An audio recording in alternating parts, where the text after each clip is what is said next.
Salut! În acest tutorial vei descoperi cât de ușor este să plasezi primul tău pariu la Bet365. Intră pe www.bet365.com, intră în contul tău de parior prin introducerea în colțul din dreapta sus a numelui de utilizator și a parolei. Selectează sportul care te interesează. În acest exemplu, voi alege fotbal.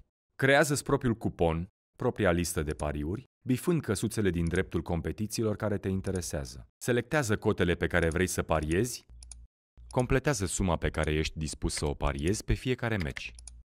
Apoi clic pe butonul Pariați. Ca să îți vezi istoricul pariurilor, pur și simplu intră în secțiunea Istoric. Selectează tipul de istoric care te interesează. Selectează perioada și clic pe Afișare.